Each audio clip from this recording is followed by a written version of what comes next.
Hello everyone, आप लोग कैसे हैं? आई होप कि आप लोग बहुत अच्छे होंगे। हमारे यूट्यूब चैनल में आपका बहुत बहुत स्वागत है।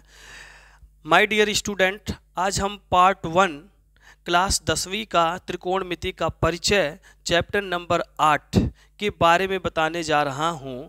और त्रिकोणमिति का परिचय देखिए हम अपने हस्तलिखित के माध्यम से लिखकर आपको बताने जा रहा हूं। त्रिकोणमिति की अंग्रेजी होती है ट्रिग्नोमेट्री होती है।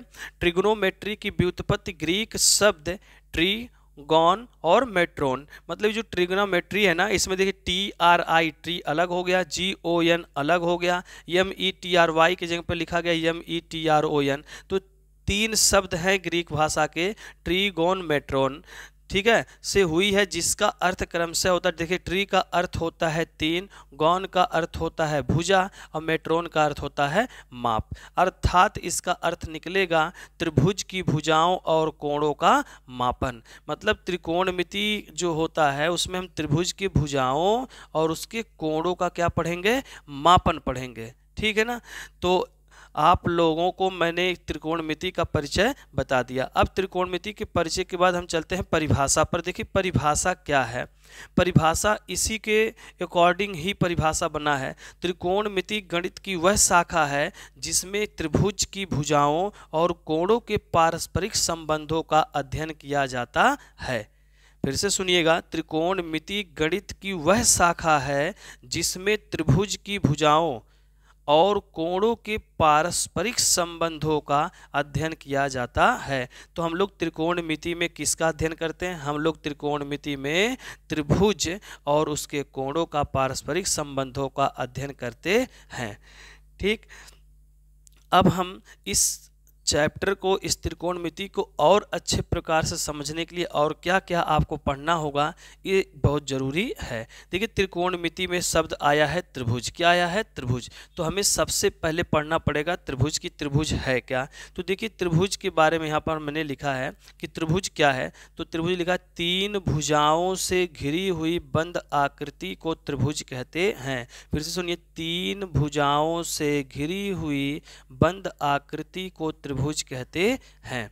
तीन भुजाओं से क्या है? घिरी हुई बंद आकृति को त्रिभुज कहते हैं। इसे इस चिन्ह से क्या करते हैं? प्रदर्शित करते हैं। इसे इस चिन्ह से क्या करते हैं? प्रदर्शित करते हैं, प्रदर्शित करते हैं। क्लियर। त्रिभुज दो प्रकार के होते हैं। त्रिभुज कितने प्रकार के होते हैं? दो प्रकार के होते हैं। तो त्रिभुज दो प्रकार के होते हैं, एक होता है भुजा के आधार पर, एक होता है कोण के आधार पर। तो देखिए हमें तो पर्सनल त्रिभुज तो पढ़ना नहीं है, हमें पढ़ना है त्रिकोणमिति। तो त्रिकोणमिति में हमें भाई त्रिभुज की ज़रूरत है, तो इसलिए हम लोग त्रिभुज के बारे में विशेष ध्यान देंगे। तो त्रिभुज दो प्रकार के, भुजा के आधार पर और कोण के आधार पर। तो हमें यहाँ पर पढ़ना है कोण के आधार पर। वो भी कोण के आधार पर किसका पढ़ना है? केवल समकोण त्रिभुज पढ़ना है। क्या पढ़ना है? केवल समकोण त्रिभुज पढ़ना है। समकोण त्रिभुज किसे कहा जाता है? जिस त्रिभुज का एक कोण 90 अंश का हो उसे क्या कहा जाता है? समकोण त्रिभुज। तो देखिए यहाँ पर परिभाषा से लेकर उसके कोण तक हम यहाँ पर देखिए समझाने जा रहा हूँ। हमने सबसे पहले परिभाषा बोला कि त्रिभुज की परिभाषा क्या होती है। तो देखिए त्रिभुज की परिभाषा बोले, तीन भुजा, AB एक भुजा है, BC दूसरी भुजा है, और यहाँ पर देखिए CA तीसरी भुजा है। तो यहाँ पर तीन भुजा हुआ है, लेकिन कैसा है? घिरा हुआ है और बंद भी है। देखिए तीनों से घिरा हुआ है और क्या है? बंद है। तो यही परिभाषा बोला गया कि तीन भुजाओं से घिरी हुई बंद आकृति को क्या कहा जाता है? त्रिभुज कहा जाता है। और यह त्रिभुज कौन सा है? यह समकोण त्रिभुज है। कैसे पता? क्योंकि जिस त्रिभुज का एक कोण कितने अंश का हो? 90 अंश का हो। तो यहाँ एक कोण कितने अंश का है? 90 अंश का है। और शेष दोनों कोण कितने अंश के हैं? ये न्यून कोण है, जो 90 अंश से क्या होते हैं? कम होते हैं। 0 अंश से अधिक और 90 अंश से क्या होता है? कम। 0 अंश से अधिक व 90 अंश से कम के कोण को क्या कहा जाता है? न्यून कोण कहा जाता है।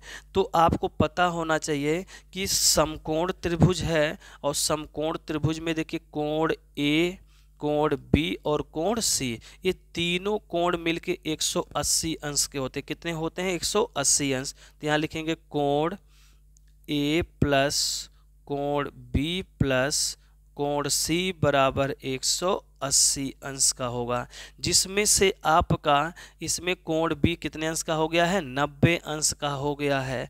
तो हम 180 में से अगर 90 को घटाते हैं तो यहाँ पर कोण ए और कोण सी ये दोनों मिलके 90 हो रहे हैं। देखिए कोण ए प्लस कोण बी का मान कितना अंश है? कोण बी का मान आपका है 90 अंश। कितने अंश का है? 90, और प्लस कोण सी बराबर 180 हो गया। तो यहाँ होगा कोण ए प्लस कोण सी बराबर 180 और माइनस 90, तो कोण ए प्लस कोण सी बराबर हो जाएगा 90 अंश। कितना अंश हो गया? 90।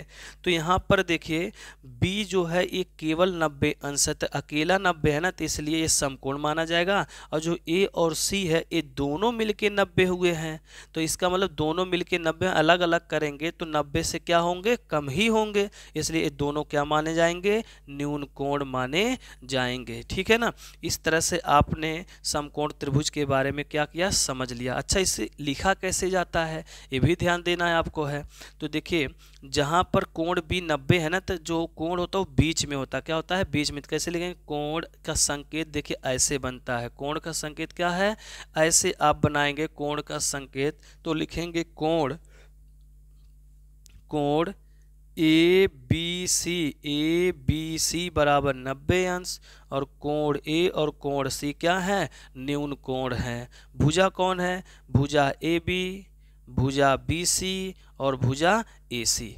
इस प्रकार हमने समकोण त्रिभुज को क्या किया? समझ लिया। अब हम आगे चलते हैं। त्रिकोणमिति अनुपात क्या दिया है? त्रिकोणमिति अनुपात, जिसे इंग्लिश में कहा जाता है ट्रिग्नोमेट्री रेशियो। क्या है? रेशियो है। तो अब त्रिकोणमिति अनुपात होता क्या है ये भी समझना है आपको।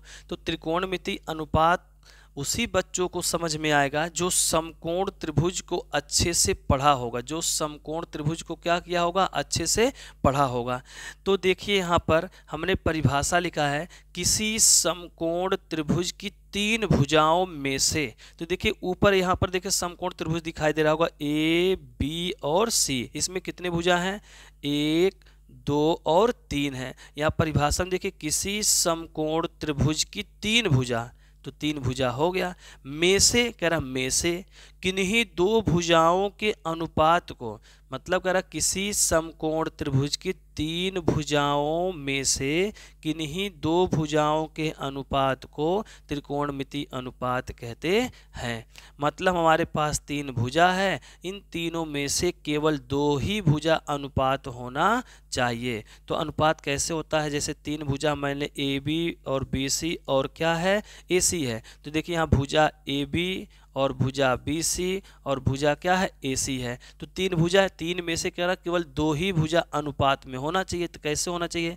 जैसे ए बी बटे बी सी या बी सी बटे ए सी या ए सी बटे ए बी। तो देखिए इसमें दो ही भुजा तो अनुपातिक हो रहे हैं, तीनों तो नहीं होंगे। तो इसी प्रकार होगा किसी समकोण त्रिभुज की तीन भुजाओं में से किन्हीं दो भुजाओं, तो ये तीन है, तीन में से दो, चाहे ए बी बटे बी सी बनाओ, चाहे बी सी बटे ए बी बनाओ, चाहे ए बी बटे ए सी बनाओ, चाहे ए सी बटे ए बी बनाओ। इस तरह से हमारा दो ही भुजा अनुपातिक होता है। इसी को बोलते हैं त्रिकोणमिति अनुपात। ठीक, अब नोट में लिखा गया त्रिकोणमिति अनुपात को हम लोग पढ़ाया है त्रिकोणमितीय फलन या वृत्तीय फलन भी कहते हैं। क्लियर, समझ में आ गया ना। यदि आप हमारे चैनल पर नए हो तो हमारे चैनल को सब्सक्राइब करें और बगल में बेल आइकन है उस घंटी को अवश्य बजाएं, ताकि आपको समय से पहले और सबसे पहले आप पर नोटिफिकेशन पहुंच जाए। ठीक, और हम आपको इसी प्रकार अच्छे प्रकार की वीडियो बनाकर अपलोड करते चलें। ठीक, अब हम चलते हैं त्रिकोणमिति के अनुपात कितने प्रकार के होते हैं। तो ध्यान दीजिए त्रिकोणमिति अनुपात कितने प्रकार के होते हैं? 6 प्रकार के होते हैं। कितने प्रकार के? 6। त्रिकोणमिति अनुपात 6 प्रकार के होते हैं। आपसे पूछा जाए त्रिकोणमिति के अनुपात कितने होते हैं, तो आप बोलेंगे त्रिकोणमिति के अनुपात 6 प्रकार के होते हैं। ठीक, तो चलिए हम 6 प्रकार के बारे में समझते चलते हैं। तो ये 6 प्रकार है। कितने प्रकार के हैं? 6। चलिए क्रम नंबर यहाँ पर अगर हम 1 लिखते हैं, क्रम नंबर 1, 2, 3, 4, 5 और कितने हो गए? 6 हो गए। अब हमें समझना है कि त्रिकोणमिति अनुपात 6 प्रकार के होते कौन कौन से होते हैं। तो देखिए लाइन से हम समझाते चल रहे हैं। देखिए पहले वाले का नाम है साइन, SINE, साइन हो गया। दूसरे का नाम है कोसाइन, कोसाइन। तीसरे का नाम है टेंजेंट। चौथे का नाम है सिकेंट। पांचवे का नाम है कोसिकेंट, कोसिकेंट। और छठवें का नाम है कोटेंजेंट, कोटेंजेंट। इस तरह हो गया 6। देखिए 6 हो गया। अब इन 6 का हिंदी भी है। साइन की हिंदी होती है जया, कोसाइन की हिंदी होती है कोज्या, और टेंजेंट की हिंदी होती है अस्पज्या, और सिकेंट का हिंदी होता है व्युत्क्रम कोज्या, व्युत्क्रम।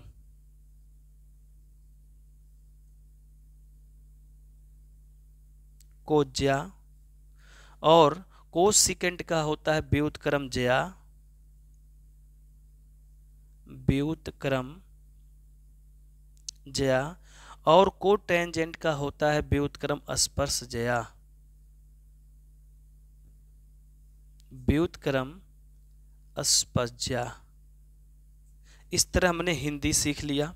ठीक, ये हो गया त्रिकोणमिति अनुपात का नाम हो गया। त्रिकोणमिति अनुपात का क्या है? नाम है। और त्रिकोणमिति अनुपात कितने प्रकार के होते हैं? 6 प्रकार के होते हैं। इसके क्या क्या नाम है? तो देखिए हमने लिख दिया SINE, साइन, साइन की हिंदी होती है जया।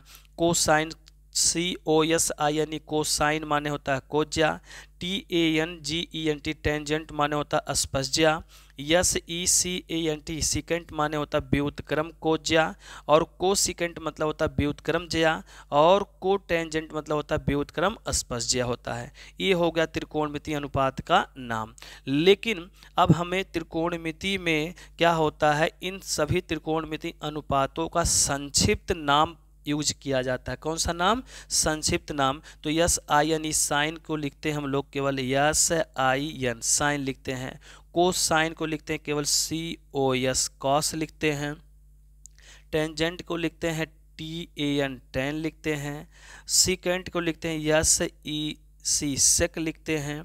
और कोसिकेंट का लिखते हैं केवल हम लोग कोसेक लिखते हैं। और कोटेंजेंट को लिखते हैं COT, कॉट। क्या लिखते हैं? कॉट। इस तरह हमने क्या क्या संक्षिप्त नाम जान लिया। तो त्रिकोणमिति अनुपात का जो नाम था उस नाम का संक्षिप्त नाम हो गया। तो देखिए साइन, कास, टेन, सेक, कोसेक, कॉट। मेरे साथ पढ़ते चलिएगा। साइन, कास, टेन, सेक, कोसेक, कॉट। फिर से पढ़िए, जब तक आपको बढ़िया से तैयार ना हो जाए तब तक पढ़ते चलिए। साइन, कास, टेन, सेक, कोसेक, कॉट। साइन, कास, टेन, सेक, कोसेक, कॉट। साइन, कास, टेन, सेक, कोसेक, कॉट। ऐसे अगर आप 5 बार पढ़ते हैं ना, तो बार बार पढ़ेंगे तो आपको निश्चित है कि यह शब्द आपकी जुबान पर अच्छी प्रकार से आएगा। देखिए इसको क्या पढ़ेंगे? साइन। इसको क्या पढ़ेंगे? कास। इसको क्या पढ़ेंगे? टेन। इसको क्या पढ़ेंगे? सेक। इसको क्या पढ़ेंगे? कोसेक। इसको क्या पढ़ेंगे? काट। इसकी हिंदी अगर लिखना है तो लिख सकते हैं, वही हिंदी सेम है। तो यहाँ लिख सकते हैं आप लोग जया, कोज्या, अस्प, व्युत्कोज्या, संक्षिप्त है इसलिए ऐसे लिख दिया गया है, व्युत्जया, व्युत्स्प। इस तरह हमने क्या किया, त्रिकोणमिति अनुपात के बारे में अच्छे प्रकार से जान लिया। अब हम त्रिकोणमिति अनुपात के व्याख्या के बारे में तो जान लिया, अब इसकी व्याख्या करेंगे और व्याख्या करने के बाद इसके अनुपातिक सूत्र निकालेंगे, ठीक है ना। अब इस प्रकार हम लोग त्रिकोणमिति आनुपातिक सूत्र पढ़ेंगे, ठीक है ना। तो त्रिकोणमिति आनुपातिक सूत्र भी आपके 6 ही निकलेंगे। कितने निकलेंगे? 6 निकलेंगे। लेकिन त्रिकोणमिति का आनुपातिक सूत्र को समझने के पहले कुछ चीज़ें और आपको जानना जरूरी है। जैसे त्रिकोणमिति आनुपातिक सूत्र निकालने के लिए आपको बताया गया कि त्रिकोणमिति में कितने अनुपातिक होते हैं, कितने अनुपातिक नाम होते हैं, तो आपने बोला था 6। तो कितने सूत्र निकलेंगे? 6 ही सूत्र निकलेंगे, है ना। तो एक चीज़ बताया जा रहा है आपको कि ये जो आपका साइन है, उसके बाद कॉस है, उसके बाद टैन है, टैन के बाद आपका काट है, सेक है और कोसेक है। तो ये हो गया त्रिकोणमिति आनुपातिक नाम। तो ये त्रिकोणमिति के आनुपातिक नाम आपके कितने हैं? 6। 1 2 3 4 5 और कितने हो गए? 6 हो गए। अब बात ये आती है कि ये जो आनुपातिक इनका मान है, तो इनके अनुपात के साथ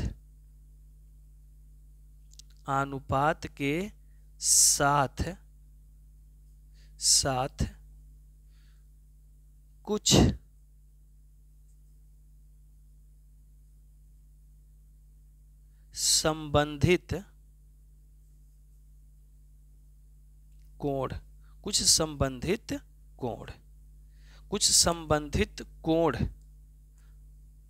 जैसे आपका अंग्रेजी अक्षर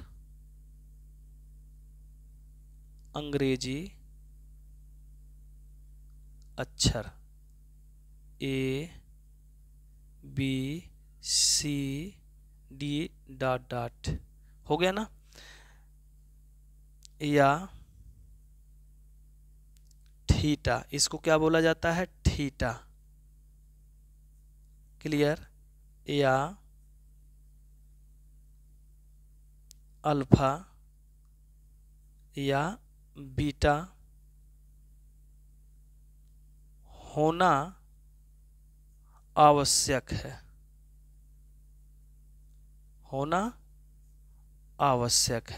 समझ में आ गया ना आपको? मतलब अगर त्रिकोणमिति आनुपातिक सूत्र आपको लिखना है, तो त्रिकोणमिति आनुपातिक सूत्र में ये जो त्रिकोणमिति आनुपातिक नाम है ना, इनके साथ बोला गया कि अनुपात के साथ कुछ संबंधित कोण जैसे अंग्रेजी अक्षर A B C D या थीटा या अल्फा या बीटा होना आवश्यक है। कैसे? देखिए, अगर साइन आप केवल लिखते हैं तो कोई मतलब नहीं निकलता है। अगर साइन लिख देते हैं तो इसका कोई महत्व नहीं है। जान लीजिए, साइन लिखेंगे तो कोई महत्व नहीं है त्रिकोणमिति में, परंतु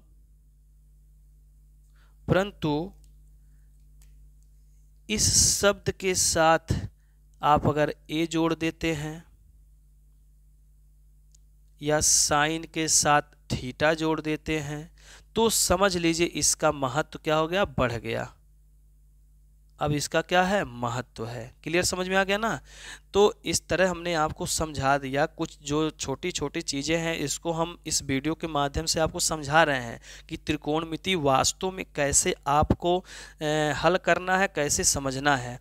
तो साइन लिखेंगे तो कोई महत्व नहीं है, लेकिन साइन A लिख देंगे तुरंत महत्व है, साइन थीटा लिख देंगे महत्व है। समझ में आ गया ना। तो इस तरह से आपका ये पॉइंट आपको अच्छे से समझ में आ गया, ठीक है ना। अब यहाँ पर इनके भुजाओं पर ज़्यादा महत्व नहीं होता है, सबसे अधिक महत्व इनके कोणों पर होता है। अगर यह कोण मालूम है ना, तो आपको भुजा अपने आप पता चल जाएगा। ठीक, इस तरह आपने समझ गया। तो अंग्रेजी अक्षर का बड़ा लेटर ही होना चाहिए। ध्यान रहे, अंग्रेजी अक्षर का कैसा लेटर होना चाहिए? बड़ा। Sine A, sine B, sine C। अगर आप ऐसे लिखते हैं साइन A, तो ये क्या है आपका? गलत है। क्या है? गलत है। ठीक है। समझ में आ रहा कि नहीं आ रहा है? ये क्या है? गलत है। अगर आप ऐसे लिखते हो साइन ए, तो ये भी क्या है? आपका क्या है? गलत है। कहेंगे अरे सर जी ये कैसी बात हो गया, आप तो यहाँ पर साइन ए लिखे हैं, सही माना गया है, यहाँ पर क्या किए? गलत किए हैं। गलत हम बता रहे हैं क्यों हुआ ना, आपका जो साइन ए, ये तो वास्तव में गलत हो गया, इसमें तो कोई दो राह है नहीं कि आप इसमें लेकिन निकाल लीजिए। लेकिन ये क्यों गलत हुआ है? ये इसलिए गलत है कि दोनों आपका जो है ये बराबर साइज में नहीं होना चाहिए, ये बराबर साइज में नहीं होना चाहिए। देखिए बराबर साइज में है ना, इसलिए बराबर साइज में जब रहेगा तो ये गलत है। तब कैसे लिखा जाएगा? ऐसे लिखा जाएगा, ध्यान दीजिए, ए साइन छोटा है तो ए क्या है? बड़ा है। ये आपका करेक्ट है लिखने का तरीका। अब समझ में आया कि नहीं आया? आपको आ गया ना समझ में? तो इस तरह आपको हमने समझा दिया। ठीक, क्लियर हो गया ना? अब हम चलते हैं त्रिकोणमिति आनुपातिक सूत्र पर। कितने सूत्र होते हैं? 6। तो इस सूत्र को यानी 6 सूत्र को निकालने के लिए एक बहुत अधिक फेमस वर्ड है, उस फेमस वर्ड के माध्यम से आपको 6 सूत्र हम बताने जा रहे हैं। देखिए ट्रिक है, क्या है? ट्रिक, ट्रिक है। वह ट्रिक क्या है? ध्यान दीजिएगा, यहाँ पर होता है एल, एल लाल बटे कक्का। क्या हो गया? लाल बटे कक्का। लाल बटे कक्का के ट्रिक से आप त्रिकोणमिति आनुपातिक सूत्र जो है निकाल सकते हैं। तो देखिए हम कैसे निकालेंगे, ध्यान दीजिएगा। ऐसे बराबर कर दीजिए, लाल बटे कक्का लिखे तो ऐसे बराबर किए हैं। अब यहाँ पर देखिए हम कैसे लिख रहे हैं, ये सीरीज याद होना, ये गलत नहीं होना चाहिए जो मैं सीरीज लिख रहा हूँ। साइन कास टेन अपान, यहाँ पर आपका कोसेक रहना चाहिए। क्या रहना चाहिए? कोसेक। यहाँ सेक, यहाँ पर काट। अगर यह सीरीज आप इधर उधर कर दिए, जैसे कोसेक की जगह पर सेक हो गया और सेक की जगह पर कोसेक हो गया, तो जान लीजिए ये लाल बटे कक्का का ट्रिक एकदम क्या हो जाएगा? फेल हो जाएगा। इसलिए दिमाग में रहे, लाल बटे कक्का बराबर है साइन कास टेन बटे कोसेक सेक काट। हो गया ना अब यहाँ पर? अब इनकी सहायता से हम 6 फार्मूला निकालते चलेंगे। अब 6 फार्मूला निकालने के लिए आपको एक समकोण त्रिभुज बनाना पड़ेगा। कौन सा त्रिभुज? समकोण त्रिभुज। तो देखिए हम समकोण त्रिभुज बना रहे हैं यहाँ पर, समकोण त्रिभुज। बस थोड़ा देर और आप लोग समझ लीजिए, उसके बाद आपका ये पूरा इंट्रोडक्शन से लेकर परिचय से लेकर त्रिकोणमितीय अनुपात तक आपको आराम से आ जाएगा। ये बन गया समकोण त्रिभुज। इस समकोण त्रिभुज में आपको यह ध्यान देना है कि समकोण त्रिभुज में एक कोण कितने अंश का होता है? 90। तो ये जो कोण है कितने अंश का है? 90 है। और इसका नाम रख दीजिए ए, इसका नाम रख दीजिए बी, इसका नाम रख दीजिए सी। हो गया ना? अब यहाँ पर हमने कोण बी के जगह पे तो 90 दर्शा दिया, लेकिन कोण सी और कोण ए के जगह पर कोई ना कोई तो कोण दर्शाना है। अगर यहाँ थीटा है तब तो ठीक है, नहीं है तो हमारा ए माना जाएगा। यहाँ थीटा है तब तो थीटा कोण माना जाएगा, और नहीं थीटा है तो क्या मानेंगे? सी कोण मानेंगे। आ गया ना समझ में? अब हम चलते हैं आगे की तरफ। देखिए यहाँ पर एक चीज़ आपको बता दें कि कोण के सामने वाला भुजा लंब होता है। ध्यान रहे, यहाँ पर हम लिख दे रहे हैं, ध्यान से देखिएगा। हम क्या बोल रहे हैं? कोण के सामने वाला भुजा लंब होता है केवल 90 अंश को छोड़कर। किसको छोड़कर? 90 अंश को छोड़कर। क्लियर समझ में आ गया ना? फिर से समझिएगा, कोण के सामने वाला भुजा क्या होता है, लंब होता है, केवल 90 अंश को छोड़कर। कैसे, देखिए अगर ए यहाँ पर है तो हम पूछें ए कोण ए के अनुसार लंब कौन होगा। ध्यान दीजिएगा, कोण ए के अनुसार लंब कौन होगा, तो ध्यान दीजिए यहाँ पर कोण ए के अनुसार यहाँ पर लंब आपका निकल कर आ रहा है। ध्यान दीजिए, कोण ए के सामने कौन आ रहा है, बीसी भुजा। कौन सा भुजा, बीसी। तो कोण ए के सामने देखिए ध्यान से, कोण ए के सामने कौन आ रहा है, बीसी। तो बीसी बन गया लंब। क्या बन गया, लंब। क्लियर हो गया। जब ये लंब हो गया, ये सबसे बड़ी भुजा को क्या बोलते हैं, कर्ण। क्या बोलते हैं, कर्ण। ये दिमाग में सेट कर लीजिए आप लोग कि सबसे बड़ी भुजा, तो इसमें सबसे बड़ी भुजा एसी है, ये तो कर्ण है। क्या है, कर्ण है। कर्ण को दर्शाया जाएगा के से। किससे दर्शाया जाएगा, के से। क्लियर हो गया। और जो आपका लंब होता हो यल से और जो कर्ण होता हो के से, जो आधार होता हो ए से। ये भी आपको पॉइंट मालूम होना चाहिए कि आपका जो यल है वो क्या है, यल बराबर लंब, के बराबर कर्ण और ए बराबर आधार।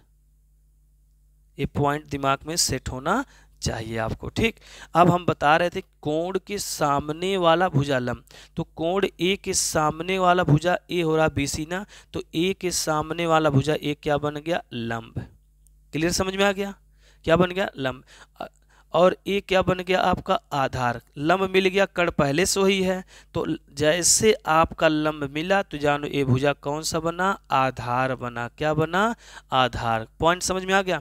अगर हम सी के अनुसार पूछे, किसके अनुसार, सी के अनुसार पूछे, तो सी के अनुसार लंब कौन होगा, तो सी के अनुसार लंब ए होगा। सी के सामने वाला कोण ही हो रहा है ना, सामने वाला भुजा, तो सी के सामने वाला भुजा ए क्या बन जाएगा, यल लंब, और ये कर्ण, और ये क्या बन जाएगा, आधार। आई होप आपको अब समझ में आ गया होगा कि कैसे लंब और कैसे आधार और कैसे कर्ण को समझना है। क्लियर, समझ में आ गया ना। तो ए के सामने वाला भुजा ये है तो लंब हो गया, एक कर्ण हो गया, तो ये क्या बचा, आधार। सी के अनुसार सामने ए भुजा आया तो बन गया लंब, और ये कर्ण, और ये क्या बन गया, आधार बन गया। क्लियर, समझ में आ गया ना। अब अगर यहाँ पर हम थीटा रख दें, क्या रख दें, थीटा रख दें। अब बोला जाए थीटा के अनुसार बताओ लंब कौन है, तो थीटा के सामने वाला भुजा ए आ रहा है, इसलिए ये बन गया लंब, ये बन गया कर्ण, और ये बन गया आधार। कर्ण अपने जगह पर बना रहेगा, केवल लंब और आधार ही चेंज होगा। तो थीटा के सामने ये बन गया लंब, तो ये हो गया आधार। यही थीटा अगर यहाँ होता तो ये लंब बनता और ये क्या बनता, आधार। क्लियर हो गया ना। अब चलिए हम सूत्र निकालते हैं। देखिए 6 सूत्र आराम से निकल जाएगा। देखिए साइन है ना, तो पहले हम लिखेंगे यहाँ पर, ध्यान दीजिएगा, साइन कॉस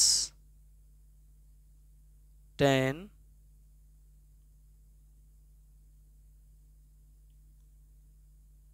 कोसेक, उसके बाद सेक, और उसके बाद काट। हो गया ना इस तरह। अब हम देखिए यहाँ पर sine cos tan cosec sec, ये 6 फार्मूले निकालने जा रहे हैं। तो कैसे निकलेगा, यहाँ पर ध्यान दीजिए कौन सा कोण की चर्चा हुई है, थीटा। सबके साथ थीटा जोड़ दीजिए,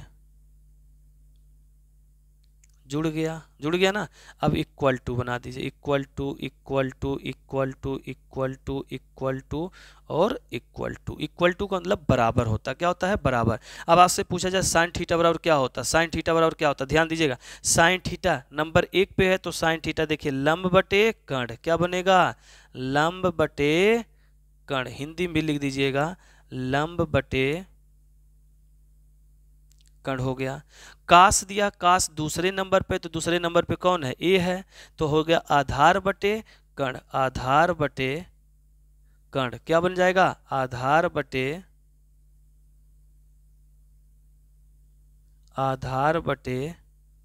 कर्ण हो गया। टेन थीटा दिया है, तो देखिए 1 2 3, तो इधर से देखो 1 2 3, 3 पे कौन आया, लंब बटे आधार। कौन आया, लंब बटे आधार। तो लंब बटे आधार, इसको हिंदी में भी लिख दीजिए, लंब बटे आधार। क्लियर, समझ में आ गया। अब इस तरह हम कोसेक का निकालेंगे तो कोसेक 1 2 3 4, इधर देखो 1 2 3 4, कर्ण बटे लंब, कर्ण बटे लंब आ गया। इसी प्रकार सेक का 1 2 3 4 5, 1 2 3 4 5, कर्ण बटे आधार हो गया। क्लियर। उसके बाद काट, काट देखिए 1 2 3 4 5 6, 1 2 3 4 5 6, आधार बटे क्या हो गया, लंब हो गया। क्लियर हो गया ना। इस तरह हमने 6 सूत्र निकाल लिया। साइन थीटा बराबर होता है लंब बटे कर्ण होता है, कास थीटा बराबर आधार बटे कर्ण, टेन थीटा बराबर लंब बटे आधार, कोसेक थीटा बराबर कर्ण बटे लंब, सेक थीटा बराबर कर्ण बटे आधार, काट थीटा बराबर आधार बटे लंब। तो इस तरह हमने आपको त्रिकोणमिति आनुपातिक सूत्र भी क्या किया, बता दिया। ठीक, और स्पष्ट रूप से समझना है तो कोई दिक्कत नहीं है, समझा सकता हूँ। ध्यान दीजिएगा कैसे निकाला गया है। यहाँ से 1 A2 A3 A4 A5, ये क्या हो गया, 6 हो गया। तो इसको भी आप मान सकते हैं कि साइन हमारा 1 पे है, कास 2 पे है, टेन 3 पर है, 4 पे है, 5 पे और क्या है, 6 पर है। बारी बारी से निकालते जाएंगे, सब सूत्र निकलता चला जाएगा। फिर से सुनिएगा, कितने होते हैं त्रिकोणमितीय अनुपातिक सूत्र, 6 होते हैं। कौन कौन से, sine theta, cos theta, tan theta, cosec theta, sec theta, cot theta. Sine theta कैसे निकालेंगे, तो देखिए यहाँ पर साइन दिया है, साइन पहले नंबर पे है तो पहले नंबर पे लंब बटे कर्ण, कास है तो कास का देखिए दूसरे नंबर आधार बटे कर्ण हो गया, टेन का लंब बटे आधार हो गया, कोसेक दिया है तो कोसेक चौथे पे तो कर्ण बटे लंब हो गया, सेक कर्ण बटे आधार, काट छठवें पे है तो छठवें आधार बटे लंब। तो आई होप आपको यह समझ में आ गया होगा। तो इस तरह हमने आपको त्रिकोणमितीय अनुपातिक सूत्र भी बता दिया। अगर हमारी वीडियो आपको पसंद आया हो तो हमारे वीडियो को लाइक करें, कमेंट करें, शेयर करें और सब्सक्राइब करें। मिलते हैं अगले पार्ट में। जय हिंद, जय भारत।